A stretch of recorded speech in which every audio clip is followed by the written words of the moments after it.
잘 지내셨습니까? 예. 우리 지난주에 그 헌물 5가지 이제 공부를 했는데 잠깐 좀 복습을 하면 제일 먼저 나온 게 번제 헌물, 그 다음에 나온 게 음식 헌물. 그래서 음식 헌물은 옛날 그 성경에는 소제라고 이제 그렇게 되어 있습니다. 그래서 그 음식 헌물은 반드시 그 번제 헌물과 함께 이제 같이 드리는 그와 같은 헌물이다, 이렇게 이제 이야기를 했고, 그 다음에 나오는 게 화평 헌물이었어요. 옛날 개역 성경에는 화목제라고 이제 기록이 돼 있고, 그 다음에 나온 게 죄 헌물. 그래서 옛날 성경에는 속죄제 이제 그렇게 기록이 돼 있고, 맨 마지막으로 범법 헌물. 그래서 개역 성경에 그것은 속건제라고 그렇게 기록이 돼 있습니다. 그래서 헌물은 크게 두 종류로 나누어서 이렇게 태워서 하나님께 향기를 내는 그런 헌물이 있다 그랬어요. 그게 앞에 나오는 3가지, 번제 헌물, 그 다음에 음식 헌물, 그 다음에 화평 헌물, 이렇게 돼 있고, 그 다음에 죄 때문에 드리는 그런 헌물 2가지가 죄 헌물, 그 다음에 범법 헌물, 이렇게 돼 있다 이야기를 했습니다. 자, 그러면 소제라고 하는 것 빼고는 거의 대부분의 그런 그 헌물이 다 어떤 그 희생물을 이렇게 죽여서, 그래서 그 피를 흘려갖고 하나님 앞에 이제 이렇게 희생 예물로 드리는 그와 같은 헌물을 이제 가리킵니다. 그래서 이 희생 예물의 가장 큰 특징은 피라는 거예요. 피. 그래서 레위기하고 그 다음에 이제 히브리서가 이렇게 대칭을 이루고 있고, 피가 결국 가리키는 게 그리스도의 피를 가리키거든요. 그래서 우리가 이 5가지 그런 헌물을 이렇게 보면서 그 모든 헌물이 다 이렇게 포커스를 이렇게 맞추면서 예수님을 향하고 있다, 그런 내용을 이제 우리가 살펴봤습니다. 우리 다 같이 베드로전서 1장 18절에 있는 말씀을 한번 잠깐 보도록 하겠습니다. 베드로전서 1장 18절 19절에 가서 보면 이렇게 이제 기록이 되어 있습니다. 너희가 알거니와 너희 조상들로부터 전통으로 물려받은 너희의 헛된 행실에서, 사실 이거 베드로가 여기 1장 1절에 가서 보면 본도와 갈라디아와 갑바도기아와 아시아와 비두니아에 두루 흩어진 나그네들에게 보냈는데, 여러분께서 사도행전을 읽어보시면 베드로는 할례자들의 사역자로 하나님께서 정하시고, 그 다음에 무할례자들인 이방인들의 그 사역자로는 사도 바울을 선정했다는 얘기를 여러분이 들으셨을 거예요. 그래서 지금 여기 가서 보시면 너희 조상들로부터 전통으로 이렇게 나오거든요. 그러니까 결국 여기 일반적인 그러한 그 대상이 유대인 그리스도인이다, 그런 사실을 우리가 금방 알 수 있습니다. 그래서 유대인 그 조상들로부터 전통으로 물려받은 너희의 헛된 행실에서 너희가 구속받은 것은 은이나 금같이 썩을 것들로 된 것이 아니요 오직 흠도 없고 점도 없는 어린 양의 피 같은 그리스도의 보배로운 피로 된 것이니라. 지금 이렇게 이제 기록이 되어 있습니다.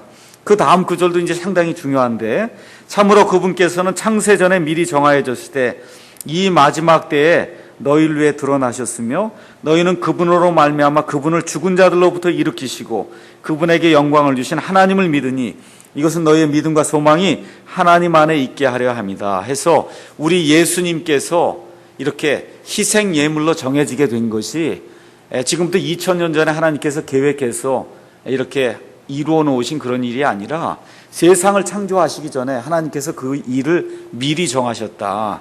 이제 그래서 여기 나오는 게 뭐냐면 예수 그리스도의 어린 양같이 그 보배로운 그 예수 그리스도의 피로 말미암아 우리가 전통으로 물려받은 그런 헛된 행실에서, 우리의 모든 죄악에서 이제 구속을 받았다. 성경이 그렇게 이야기를 하고 있습니다.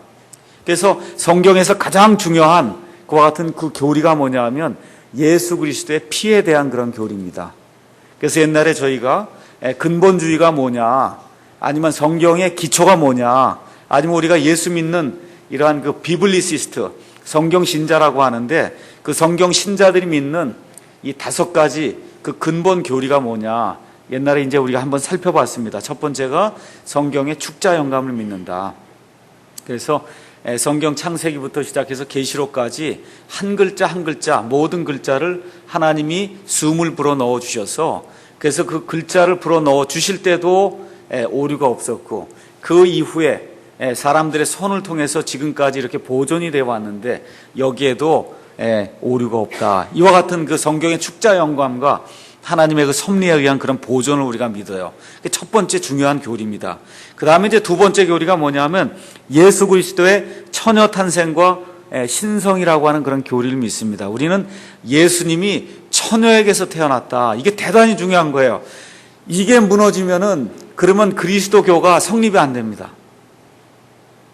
일반 교회에서는 이걸 얼마나 강조하는지 모르지만 성경적으로 믿는 그와 같은 그 펀더멘탈 크리스찬들은 예수님의 처녀 탄생 그리고 그 예수님의 신성, 예수님이 하나님이라고 하는 그 사실, 그거를 무엇보다도 중요한 그런 근본 교리로 우리가 믿고 있고 그렇게 가르치고 있어요. 그 다음에 예수님이 이루어 놓으신 대속의 죽음, 그러니까 예수님께서 이루어 놓으신 대속의 죽음, 대신 속죄의 죽음이 성경 전체를 흐르는 하나님의 근본 교리라는 겁니다.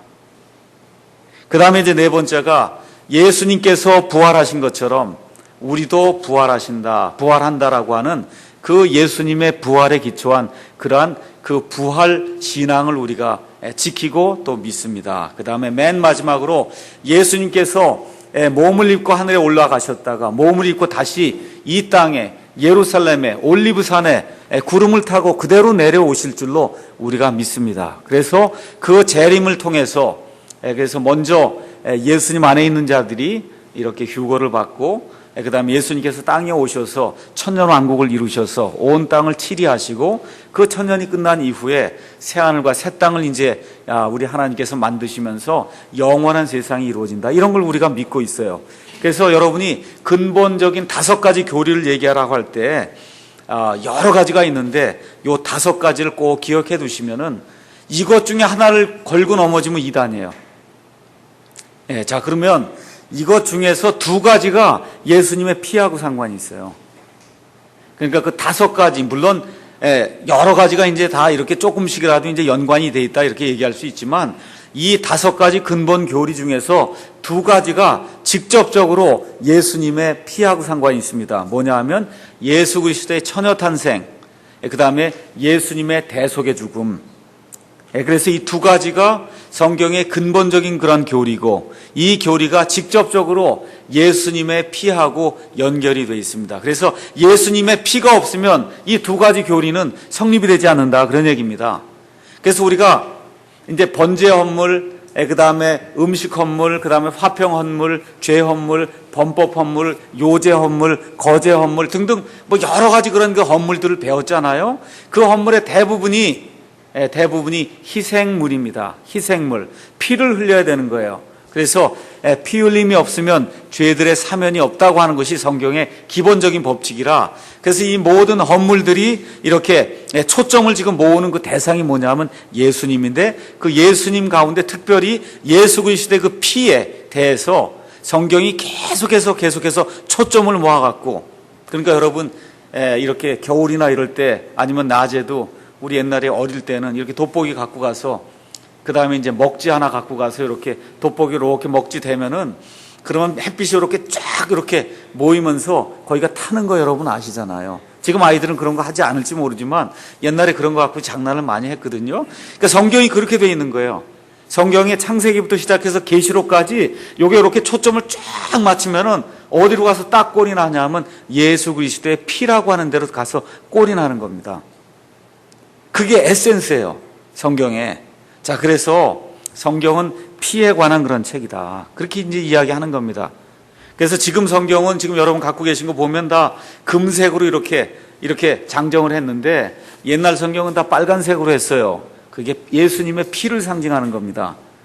또한 우리가 히브리서 4장 12절 가서 보면 하나님의 말씀은 살아있고 권능이 있으며 양날 달린 어떤 검보다도 예리하여 혼과 영을 쪼개서 둘로 나눌 수 있다는 거예요. 여러분, 혼과 영을 이렇게 나누기가 사람은 쉽지 않습니다.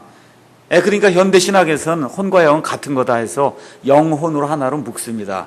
근데 원래 성경, 히브리어 성경, 그리스어 성경, 영어 성경 등과 같이 이렇게 하나님의 말씀을 제대로 보존한 그런 모든 성경은 거기에 영과 혼과 육에 대해서 분명하게 잘 기록을 해놨어요.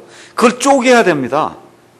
얼마 전에 우리 김문수 그 형제님이 영과 혼과 육에 대해서도 킵바이블.com 급 사이트에 아주 기가 막히게 잘 써놨습니다. 그래서 우리 한국 사람이 한번 좀 읽어볼 그런 필요가 있거든요. 자, 그래서 이 성경이 살아있다는 거예요. 이 성경이 이게 죽어 있는 게 아니라 이 성경책이 살아있다. 왜 그러냐? 한마디로 이야기하면 창세기 1장부터 시작해서 계시록 22장까지 면면히 예수님의 피가 흐른다 그 얘기예요. 이해하시겠어요?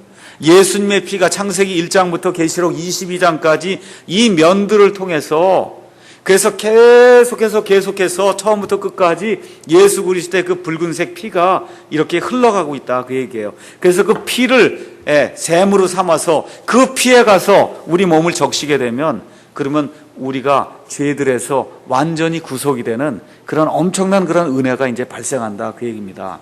그래서 피에 대해서 우리가 잠깐 레위기를 가서 살펴보겠습니다.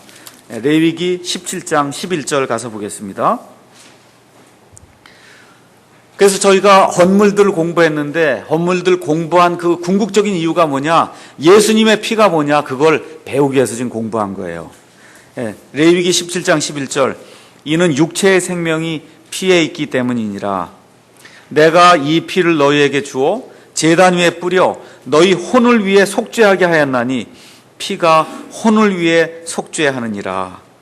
14절 이는 피가 모든 육체의 생명이기 때문이니 육체의 피는 육체의 생명을 위한 것이니라. 그러므로 내가 이스라엘 자손에게 말하기를 너희는 어떤 육체의 피든지 먹지 말라 하였나니 모든 육체의 생명이 그 육체의 피인즉 누구든지 피를 먹는 자는 끊어지리라. 이렇게 이제 이야기하면서 레위기에 나와 있는 여러 가지 그런 그 번제 헌물과 그 다음에 화목 헌물과 화평 헌물과 죄 헌물 이런 모든 것들이 지금 피를 담고 있는데 그 피 안에 뭐가 있다고 하는 걸 보여주려고 하는 거냐 하면 생명이 있다는 거예요. 아니면 피 자체가 생명이다. 지금 그걸 보여주려고 하는 거예요. 근데 이런 일반 사람의 피가 아니라 이 모든 것이 초점을 맞추면서 예수 그리스도의 그 피를 가리킨다 그랬어요. 그래서 오늘 저와 여러분이 이제 같이 배우게 될 이 예수님의 피에 대한 이 교리는 너무너무 중요한 거고 지금까지 성막 우리가 이제 공부를 지금 오늘 13번째 하거든요. 이 성막 13번째 공부하는 중에 가장 중요한 날에 오늘이. 그래서 예수님의 피가 뭔지 우리가 한번 생각을 해보겠고요. 왜 자꾸 피 얘기를 하는가 먼저 살펴보기. 왜 자꾸 피를 얘기하냐 이거 성경이. 교회 갔더니 자꾸 피 얘기만 하냐 그런다고요. 어떤 사람들이. 교회 가면 이 사람들은 맨날 왜 피 얘기만 자꾸 하냐. 예수님이 피 흘렸다 그러고 보혈이라 그러고 찬송가도 보혈의 능력이 있다 그러고 이렇게 하는데 도대체 이게 무슨 얘기냐. 오늘 논리적으로 이렇게 설명을 할 테니까 여러분이 이걸 잘 기억하시면 그러면 우리가 피상적으로 알고 있던 그 예수님의 피가 정말 어떠한 효력을 가지고 우리 가운데서 일을 하는지 우리가 잘 알 수가 있을 겁니다. 자, 첫 번째 피는 뭐냐? 자, 보겠어요? 사람 몸속에는 근육도 있고 그 다음에 신경도 있고 지방도 있고 그 다음에 내분비선도 있고 뼈도 있고 또 여러 가지 결합 조직이 있습니다. 이런 모든 걸 우리가 조직이라고 얘기해요. 조직. 근데 이런 조직들은 고정이 돼 있어요. 근육 보세요. 근육이 이렇게 흘러내리는 근육 이런 거 없잖아요. 딱 붙어 있잖아요. 이렇게 고정이 돼 있어요. 그래서 고정이 돼 있는 이런 세포들로 아주 미세하면서 또 어떤 특정한 그런 그 의무가 있는데 그래서 특정하고도 어떤 제한적인 그런 기능을 가지고 있습니다. 그래서 각각에 맡은 그런 임무가 있어요. 근데 이 피는 조직은 조직인데 이 조직 중에서 유일하게 유동성이 있어서 흘러다니는 조직이에요. 잘 들으세요.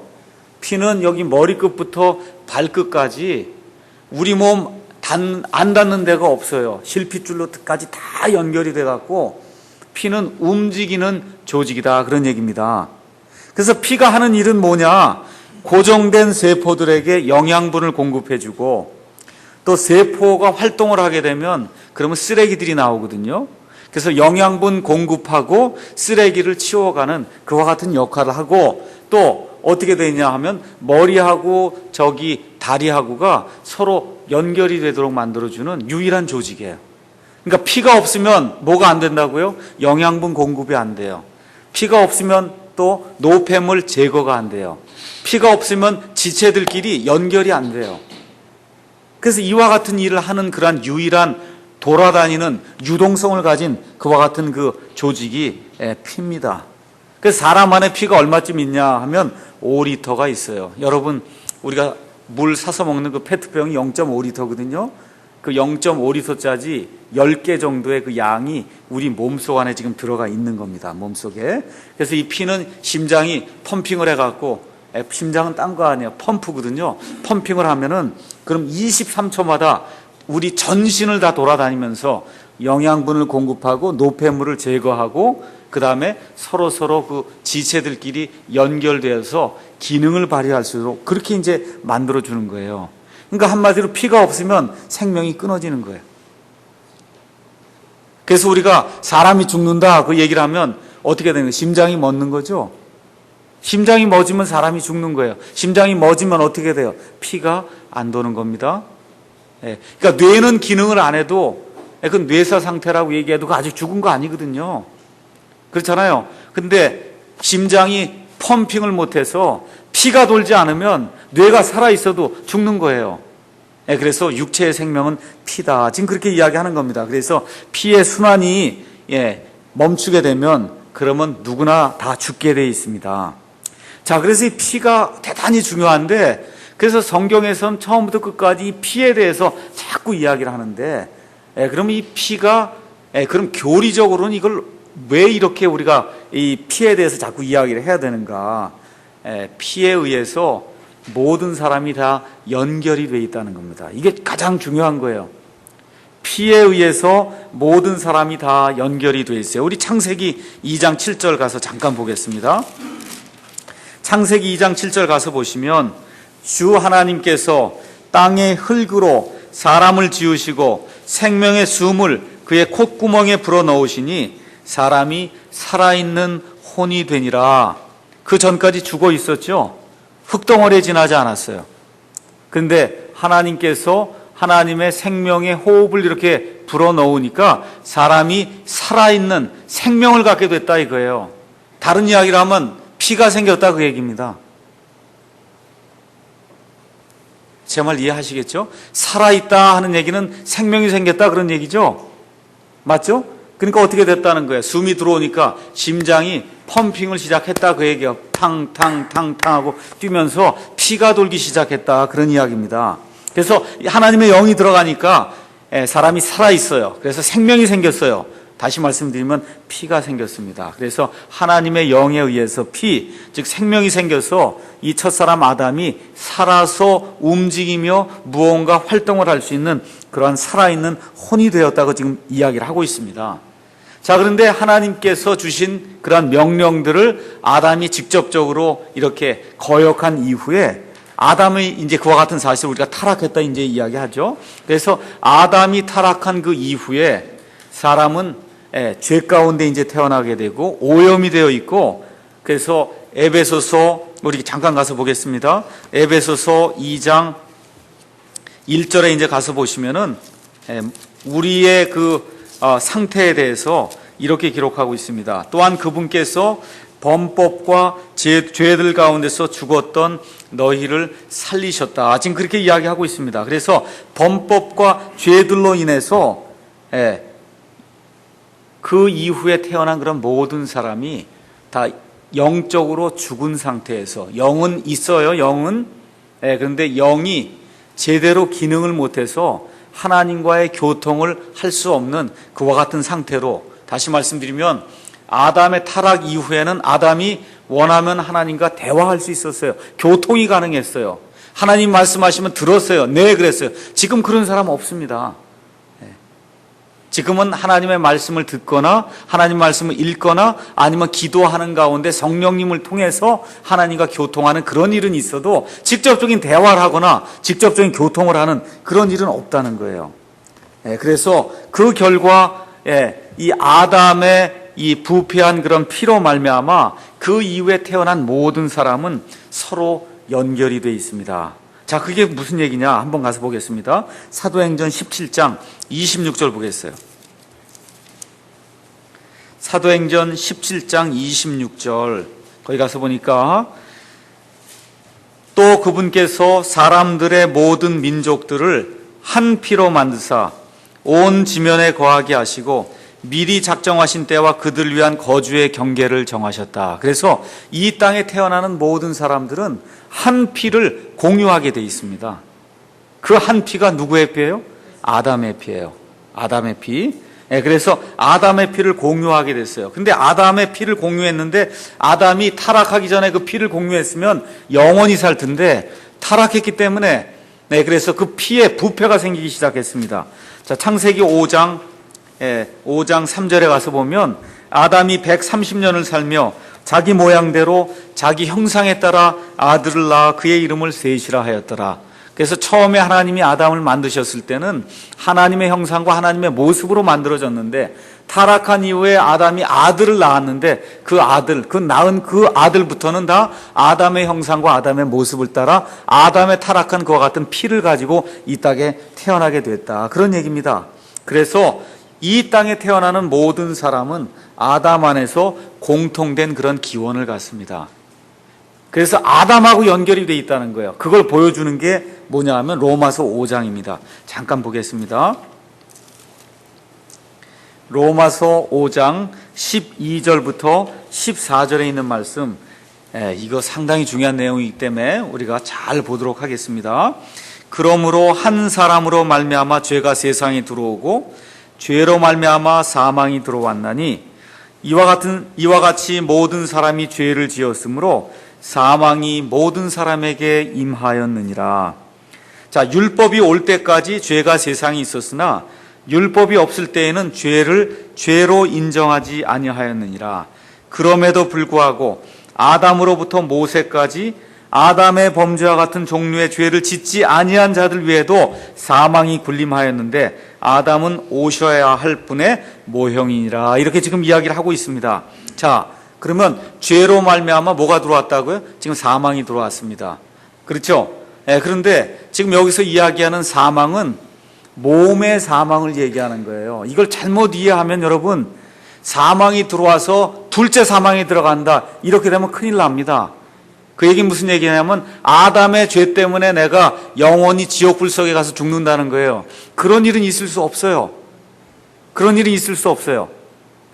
다시 한번 말씀드리면 아담은 영적으로 죽은 상태에서 태어나요. 그래서 하나님의 계시가 없으면 하나님을 알 수도 없고 하나님의 은혜를 알 수 없는 그런 존재로 태어납니다.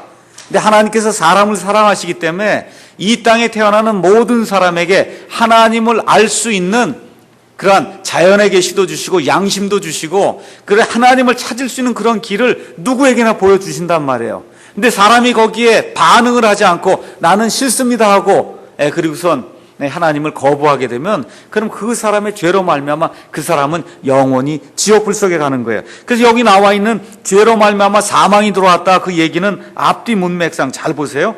율법이 올 때까지 죄가 세상에 있었어요. 자, 그러면 구약 성경의 역사가 몇 년이라고 그랬습니까? 구약 성경이 4000년. 자, 그러면 율법은 언제 주어지냐 하면 이 예수님 오시기 1500년경에 주어지는 거예요. 지금부터 3500년경에 주어져요. 그러면 첫사람 아담부터 시작해서 모세의 그 율법까지 2500년이 있었지 않습니까? 그 2500년 동안에 율법이 있었어요? 없었어요? 없었어요. 율법이 없어요. 율법이 없으면 죄가 죄로 인정이 돼야 안 돼요? 안 되는 거예요. 그런데 그때도 아이가 태어나면 그 아이들 중에 아이가 뱃속에서 응애하고 딱 태어났는데 죽었어요. 죄 지은 게 있습니까? 없습니까? 죄 지은 게 있어요? 없어요? 지금도 죽는 아이들이 있잖아요.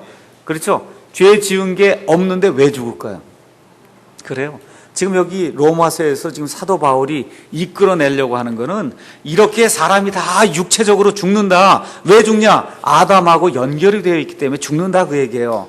아담하고 연결이 되어 있기 때문에 죽는다. 그래서 14절에 그럼에도 불구하고 아담으로부터 모세까지 아담의 범죄와 같은 종류의 죄를 짓지 아니한 자들, 그게 애기들이란 말이에요. 이 사망을 둘째 사망이라 그러면 아기들은 다 죽으면 어디로 간다는 거예요? 이게 지옥으로 간다는 얘기예요. 성경 그거 지지하지 않습니다.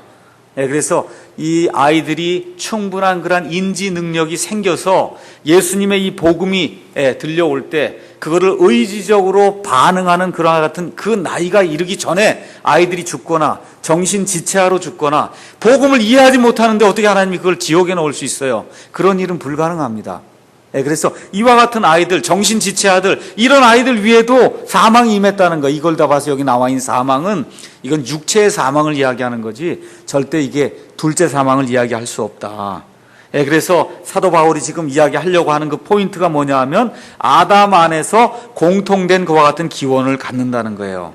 자, 그래서 그러면 한번 우리가 생명이 어디에 들어있어요? 사람의 생명이 피 안에 들어있어요. 그렇죠? 근데 사람이 죽어요. 그 얘기는 무슨 얘기예요? 피가 잘못됐다는 얘기야. 그걸 우리가 아담이 타락할 때 피가 중독됐다 이거예요. 여러분 이 중금속에 중독됐다, 오염됐다 이런 얘기 아시죠? 그러니까 피가 중독이 된 거예요. 오염이 된 겁니다. 그래서 아담이 하나님의 명령을 거부하고 선악과를 따먹게 될 때 그때 피에 중독 현상이 생겨서 이 죄성이라고 하는 것이 피를 타고 그 이후에 태어난 모든 사람에게 공통적으로 임하게 되었다. 성경이 이제 그렇게 이야기하는 겁니다. 그러면 간단하게 얘기해서 예수님은 왜 믿습니까, 여러분? 왜 믿어요, 예수님? 살려고 믿는 거죠? 살려고 믿잖아요. 그러면 살려고 믿어요. 영원히 살려고 믿어요. 그러면 살려면 뭐를 해결해야 살 수 있어요? 죄를 해결해야 되는데 그 죄를 해결하는 방법이 뭐냐? 피에 오염이 생겼기 때문에 피 청소를 해야 된다 그 얘기예요. 그러니까 예수님을 왜 믿냐? 아주 간단하게 누가 물으면 피를 청소하기 위해서 지금 예수님을 믿는 거다.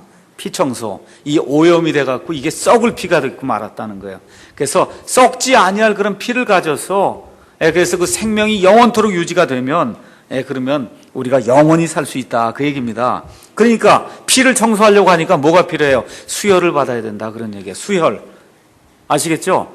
그래서 수혈을 받아야 돼요. 뭐로 수혈을 받냐? 아담의 피를 가지고 태어났는데 첫사람 아담의 피를 마지막 아담 되시는 예수님의 피로 이렇게 수혈을 받아서 예수님의 피가 우리 속에 들어와서 여기부터 여기 끝까지 돌아다니게 되면 그러면 예수님의 피가 영원한 생명을 주기 때문에 그래서 이 피 청소를 통해서 이 피 오염이 완전히 해소가 되고 그렇게 되면 영원한 생명을 얻는다 그런 얘기입니다. 자, 그러면 수혈을 하려고 하면 피가 있어야 될 거 아니에요. 어떤 피가 있어야 돼요? 깨끗한 피가 있어야 되는 거야. 정결한 피, 오염이 되지 않은 그런 피가 있어야 되는데 한번 보세요. 아담에게서 태어난 사람은 다 누구의 피를 가지고 태어나요? 아담의 피를 가지고 태어나니까 아담의 후손들 가운데는 깨끗한 피를 가진 사람이 하나라도 있습니까? 없습니까? 없잖아요. 그러니까 안 된단 말이에요. 사람으로는 안 됩니다. 천사는 어떨까요? 천사는 피가 없어요. 천사는 안 돼요.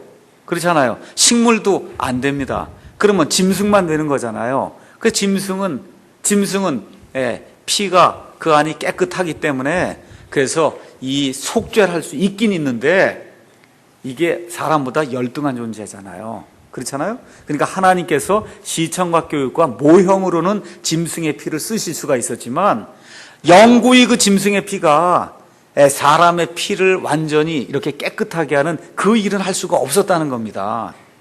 자, 그러면 사람이 안고 있는 그런 문제가 뭐냐 하면 죽음의 문제를 해결해야 되는 거예요.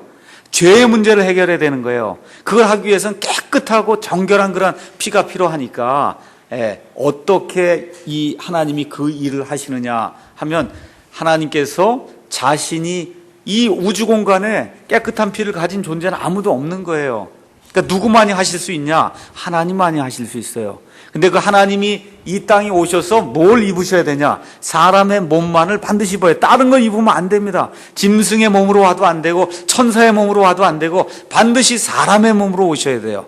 사람의 몸, 그렇게 돼야만 그래야 이 사람이 안고 있는 공통적인 문제, 그게 뭐야? 죽음의 문제거든요. 이 죽음의 문제를 이 마귀에게 매여갖고 이 죽음의 문제 때문에 벌벌 떠는 그 사람들에게 소망이 있다는 것을 시청각적으로 보여주시기 위해서는 다른 방법이 없어요. 사람의 몸을 입고 오셔서 그래서 죽임을 당하시고 피를 흘리셔서 그 완전 무결한 그와 같은 그 피를 이 하나님 앞에 하나님의 공의를 만족시키기 위한 그와 같은 헌물로 희생물로 뿌리게 될 때 그때 완전한 그와 같은 이 희생의 죽음이 이루어진다 그 얘기입니다. 그래서 사람의 문제는 죄와 죽음이고 하나님의 요구가 있어요. 그건 뭐예요? 공의예요. 공의. 공의는 죽여야 된다는 거예요. 죄가 있으면 죽여야 된다는 거예요. 그게 하나님의 공의거든요. 그래서 피 흘림이 없은즉 죄들의 사면이 없느니라. 그래서 아예 하나님께서 보여주셨어요. 어떻게 보여줬어요?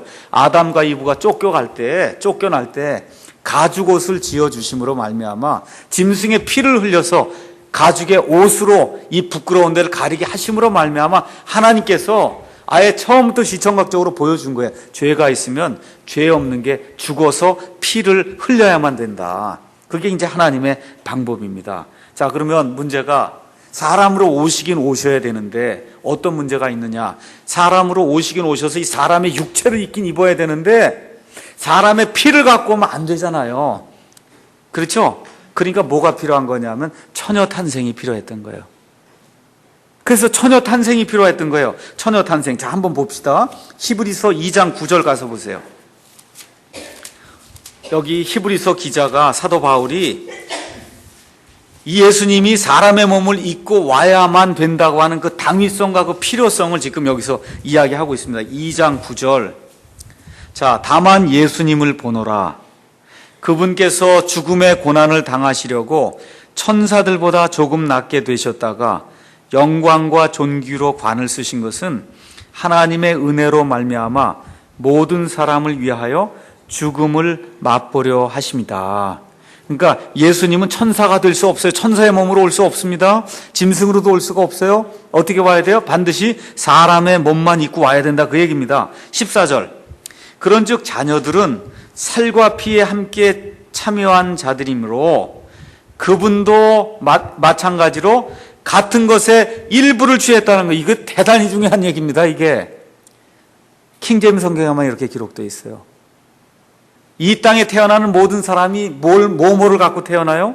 살과 피를 가지고 태어나요. 이 땅에 태어난 모든 사람이. 그래서 다 하나님의 자녀다 이렇게 불립니다. 그런데 예수님은 그 중에 일부만 취했다는 거예요. 뭐만 취했다는 거예요? 살만 취했다는 거예요. 예수님이 사람의 피를 취하면은 그러면 어떻게 돼? 예수님도 죄인이란 말이에요. 그러니까 하나님께서 이 땅에 예수님을 보내시긴 보내셨는데 사람이 공통적으로 가지고 있는 살과 피 중에 일부만 취했다 그 얘기예요. 그럼 뭘 취했다는 거예요? 살만 취하고 육신의 이 몸만 취했지 피는 사람에게서 받지 않았다 그런 얘기입니다.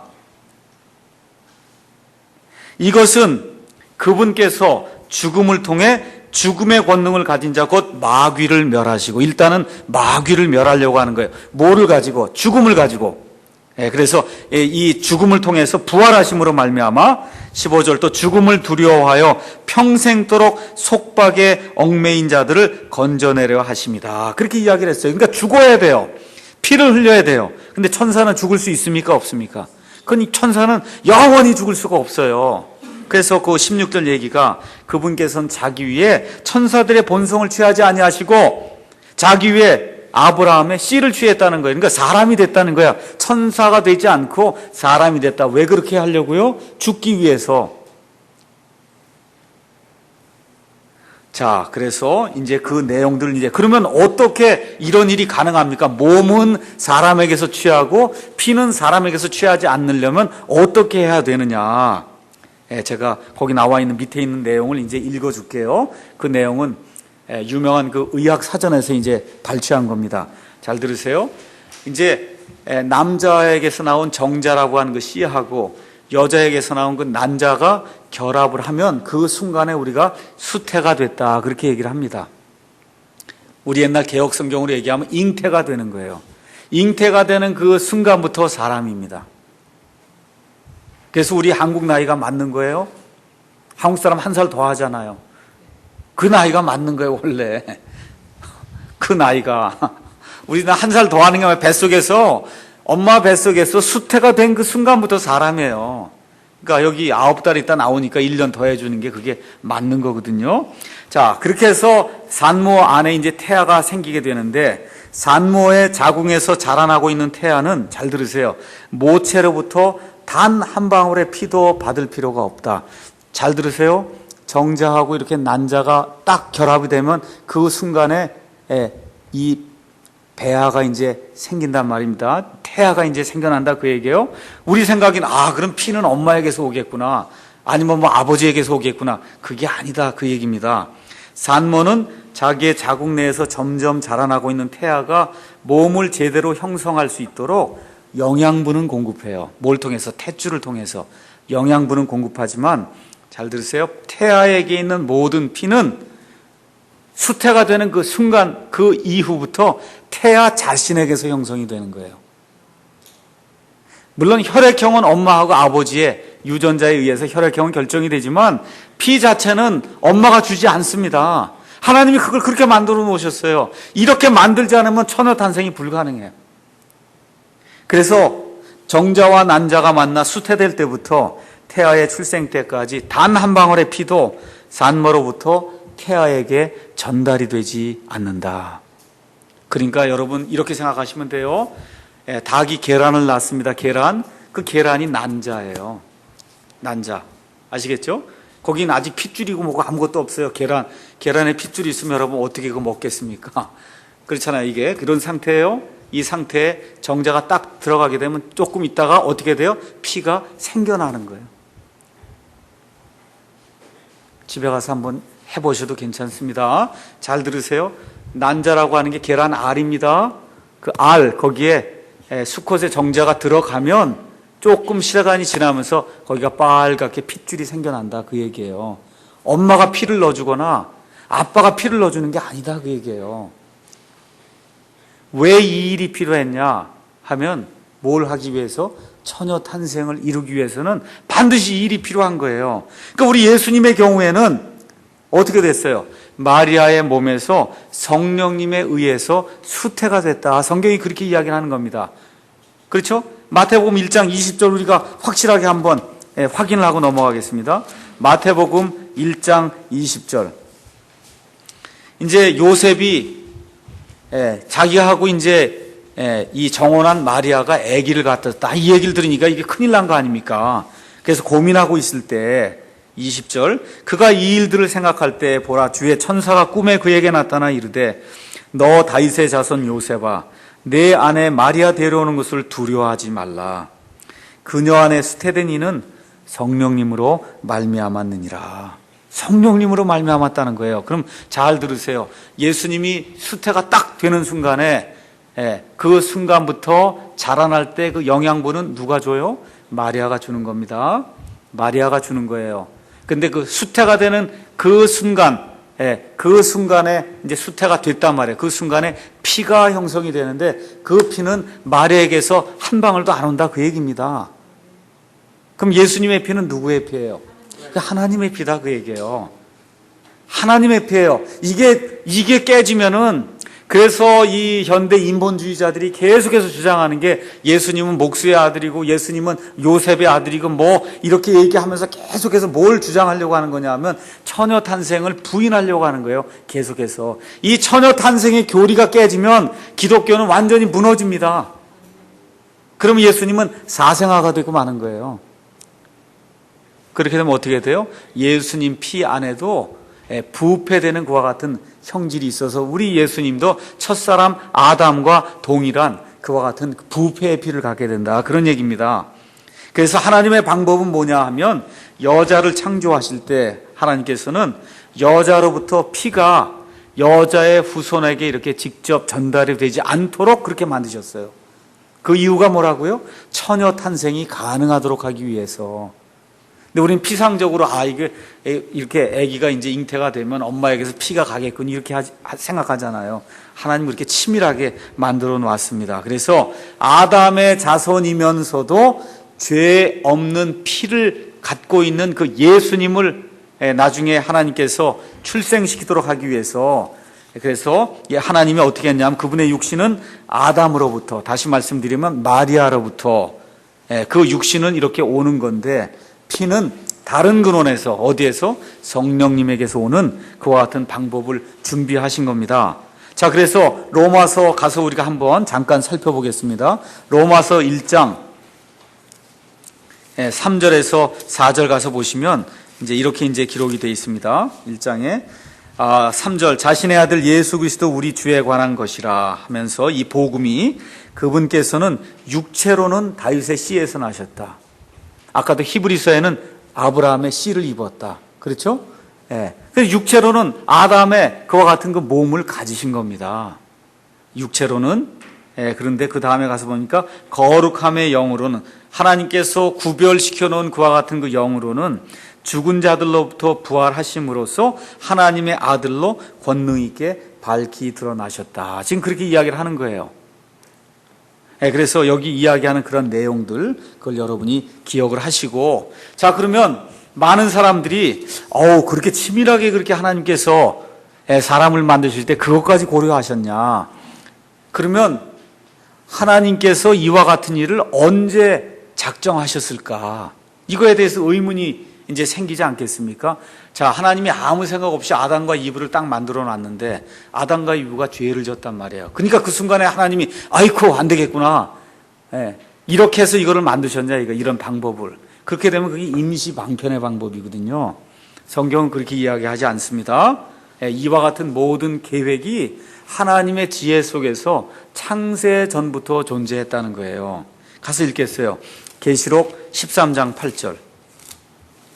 우리 그 예수님의 그 피에 대해서 이야기하면서 계시록 13장 8절에 뭐라고 이야기를 하느냐 하면, 땅에 거하는 자들 곧 창세로부터 죽임을 당한 어린 양의 생명책에 이름이 기록되지 않은 자들이 다 그에게 경배하리라. 해서 적그리스도에게, 이 어린 양에게 속하지 않은 다른 사람들이 이제 경배하는 그런 내용을 성경이 여기 기록하면서, 어린 양 그 예수님이 실질적으로는 언제 죽었어요? 지금부터 약 2000년 전에 죽었잖아요. 그렇죠? 근데 하나님 편에선 계획을 세우셨는데 하나님은 어제나 오늘이나 현재가 동일한 분이에요. 우리 하나님은. 그래서 그 하나님의 그 계획 속에선 이미 이 어린 양 예수님이 세상이 창조가 되기 전에 이미 죽은 분이다. 성경이 그렇게 이야기를 하는 거예요. 그러니까 하나님이 사건이 생기니까 그때 임시 방편으로 이런 걸 만들어 놓으신 것이 아니라, 창세 전에, 사람을 만들기도 전에, 온 우주 공간을 창조하기도 전에 하나님께서 이 계획을 이미 마련해 놓으셨다는 거예요. 그래서 하나님 편에서 보면 우리 예수님께서 이미 세상이 시작이 되기도 전에 죽임을 당한 어린 양으로 이 온 세상의 모든 죄를 대속하기 위한 그와 같은 희생예물로 정해졌다. 지금 그렇게 이야기하는 겁니다. 그래서 그 내용이 뭐냐 하면 베드로전서 아까 1장 18절에서 20절에 읽었던 그 내용이에요. 우리가 처음에 읽을 때 뭐라고 읽었습니까? 18절, 너희가 알거니와 너희 조상들로부터 전통으로 물려받은 너희의 헛된 행실에서 너희가 구속받은 것은 은이나 금같이 썩을 것들로 된 것이 아니요 오직 흠도 없고 점도 없는 어린 양의 피 같은 그리스도의 보배로운 피로 된 것이다 얘기하고, 20절에 참으로 그분께서는 창세전에 미리 정하여졌다 그렇게 얘기하는 거예요. 그래서 성경 전체가 얘기하는 것은 창세전에 하나님께서 이미 처녀탄생, 그리스도의 피, 대속의 그런 죽음, 이와 같은 모든 것들을 이렇게 하나님께서 계획을 세우시고 그 일들을 시간이 됨에 따라서 하나하나 하나님이 차근차근 이루어 놓으셨다 그렇게 이야기를 하는 겁니다. 그래서 결론적으로 이야기하고자 하는 것은 뭐냐 하면 예수님의 피는 하나님의 피다 그 얘기예요. 우리 가서 한번 읽겠습니다. 사도행전 20장 28절 잠깐 보겠습니다. 사도 바울이 에베소에 있는 그런 장로들과 거기서 가르치고 있는 그런 모든 사람들을 이제 초청해 놓고 지금 이야기를 하는 겁니다. 28절, 20장 28절. 그러므로 너희 자신과 모든 양떼에게 주의를 기울이라. 지금 목사들에게 지금 이야기하는 겁니다. 성령님께서 너희를 그들의 감독자로 삼으사, 잘 들으세요. 하나님의 교회, 곧 그분께서 자신의 피로 사신 교회를 먹이게 하셨느니라. 이렇게 기록되어 있어요. 누구의 교회요? 하나님의 교회. 예수 그리스도의 교회인데 예수님이 하나님이기 때문에 하나님의 교회라고 이야기하고 있어요. 근데 그 하나님께서 그 하나님의 교회를 세우실 때 어떤 피로 세웠다고요? 자기의 피를 흘려서 세웠다. 성경이 지금 그렇게 이야기하고 있는 겁니다. 그래서 이 예수 그리스도의 피는 거룩한 피예요. 죄가 없는 피입니다. 그래서 무죄한 피다 그런 얘기예요. 그 다음에 또 아담의 피는 썩는 피예요. 사람을 썩게 만드는 피예요. 그래서 사람이 무덤 속에 들어가서 2, 3일이 지나게 되면 썩습니다. 썩어요. 그래서 부패가 생기기 시작해요. 그래서 사람이 완전히 썩어 없어지게 되거든요. 근데 예수님의 피는 썩지 않는 피야. 그래서 우리가 아까 읽었잖아요. 거기에 흠도 없고 점도 없는, 그렇죠? 어린 양의 피 같은 예수 그리스도의 보배로운 피, 썩을 걸로 된 게 아니라는 거예요. 썩지 아니할 걸로 됐다. 성경이 그렇게 이야기를 하고 있는 겁니다. 이렇게 되니까 하나님의 요구 조건이 이제 만족이 되잖아요. 어떻게 해요? 아담을 위해서, 아담에게서 나온 모든 사람을 위해서는 뭐가 필요하냐? 수혈이 필요하다 그 얘기예요. 피가 중독이 됐어요. 피가 죄를 갖게 됐어요. 피 안에 더러운 것이 있어요. 그 피가 사람을 썩게 만들어요. 그렇기 때문에 영원히 살 수 없다 그 얘기입니다. 그러니까 뭐가 필요하냐 하면 무죄한 피, 거룩한 피, 썩지 않는 피, 깨끗한 피, 영원히 사는 그런 피가 필요한데 그 피가 또 누구에게서만 와야 되냐? 사람에게서만 와야 돼요. 짐승의 피는 안 됩니다. 천사도 안 됩니다. 짐승도 영원히 할 수 없기 때문에 안 된단 말이에요. 그러니까 어떻게 돼요? 하나님께서 창세전에 그리스도라고 하는 이런 분을 이 땅에 보내실 것을 작정을 하시고, 그리고 사람을 만드실 때 이미 처녀탄생이라고 하는 것들 아예 계획하셔서, 그래서 엄마 피는 애가 한 방울도 갖지 못하도록 하나님께서 그렇게 만드심으로 말미암아 나중에 마리아에게 이 성령님으로 말미암아 마리아에게 그 아기가 이제 태어나게 될 때 마리아의 피는 한 방울도 받지 않고 성령님의 피만으로 이 몸을 구성하는 그와 같은 그 일이 우리 예수님에게 발생함으로 말미암아 그 예수님의 완전 무결하신 그 피가 이제는 뭘 위해서 준비가 된 거예요? 수혈을 위해서 완전히 준비가 됐다 그 얘기입니다. 그래서 이 예수님의 피로 누구든지 수혈만 받기만 하면 그럼 완전히 사람이 바뀌게 되는 그와 같은 일이 생기도록 하나님께서 만들어 주셨어요. 그래서 이걸 우리가 처녀탄생의 신비다 그렇게 얘기하는 겁니다. 그래서 인본주의자들이 그렇게 이 처녀탄생이 아니라고 그렇게 공격을 하는 거예요. 그건 거짓말이라고. 이게 거짓말이 되면 우리의 믿음이 다 완전히 헛것이 됩니다. 근데 여러분 이걸 처녀탄생이라 그래야지 동정녀 탄생이라 그러면 안 돼요. 처녀탄생이에요. 동정녀라고 하는 말은 천주교에서 나온 말이에요. 그래서 마리아가 그 이후에도 예수님을 낳은 이후에도 계속해서 동정녀로 동정을 유지하고 살았다. 그래서 이 virgin이라고 하는 그런 단어를 쓸 때 천주교에서는 V자를 대문자로 써요. 그건 뭘 얘기하냐? 신성을 지닌 존재다 그런 뜻이에요. 그래서 마리아가 하나님의 어머니고 예수님이 하나님이니까 그 예수님의 어머니니까 곧 하나님의 어머니다 해서 그 마리아를 동정녀 큰 V자를 써서 Virgin Mary 그렇게 얘기하는 거예요. 그래서 우리는 동정녀 믿지 않습니다.